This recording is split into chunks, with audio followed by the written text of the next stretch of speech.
തിന്നായിട്ട് നിരത്തിയെടുക്കരുത്, കുറച്ച് തിക്കായിട്ട് നിരത്തിയെടുക്കുക.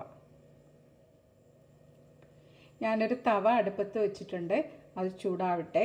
ഇതൊരു നോൺ സ്റ്റിക്ക് തവയല്ല ഇത്. പിന്നെ അതുപോലെ തന്നെ ഞാൻ 2-3 എണ്ണം നിരത്തി വെച്ചിട്ടുണ്ട്, ചുട്ട് കാണിക്കാനുള്ള എളുപ്പത്തിന് വേണ്ടിയാണ്. പാൻ നന്നായിട്ടൊന്ന് ചൂടാവട്ടെ.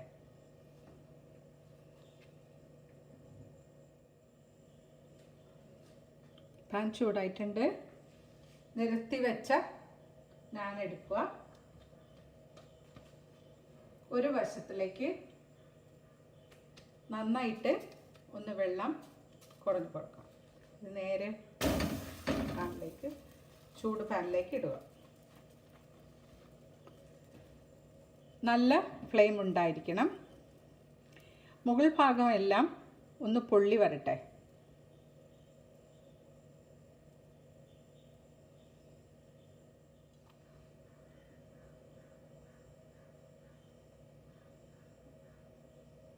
മുകൾ ഭാഗമെല്ലാം നന്നായിട്ട് പൊള്ളി വന്നിട്ടുണ്ട്.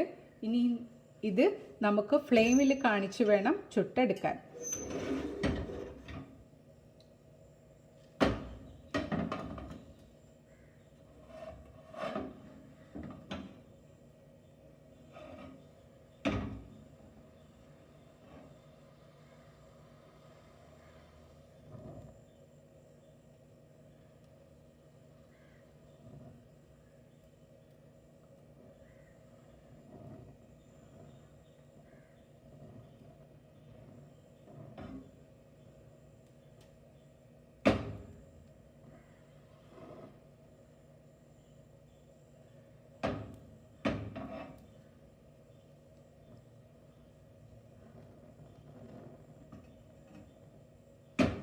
ലൈറ്റ് ഗോൾഡൻ ബ്രൗൺ നിറമാകുമ്പോൾ റെഡിയാവും.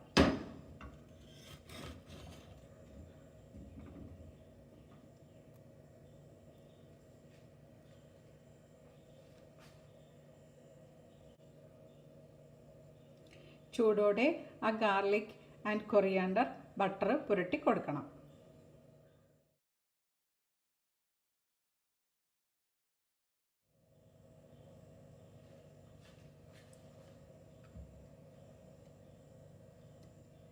നല്ല ചൂടുള്ള ഗാർലിക് ആൻഡ് കൊറിയാണ്ടർ നാൻ തയ്യാറായിട്ടുണ്ട്.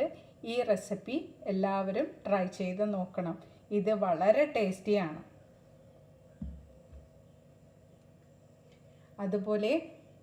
അതുപോലെ നല്ല സോഫ്റ്റുമാണ്.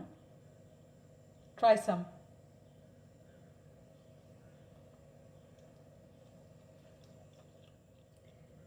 എല്ലാവർക്കും ഇഷ്ടപ്പെടുമെന്ന് വിശ്വസിക്കുന്നു. എല്ലാവരും ഇത് ട്രൈ ചെയ്ത് നോക്കണം. അതുപോലെ തന്നെ നിങ്ങളുടെ വാല്യുബിളായിട്ടുള്ള കമൻറ്റ്സ് എന്നെ അറിയിക്കുകയും വേണം. Thank you for watching. See you soon with another vlog. Bye for now.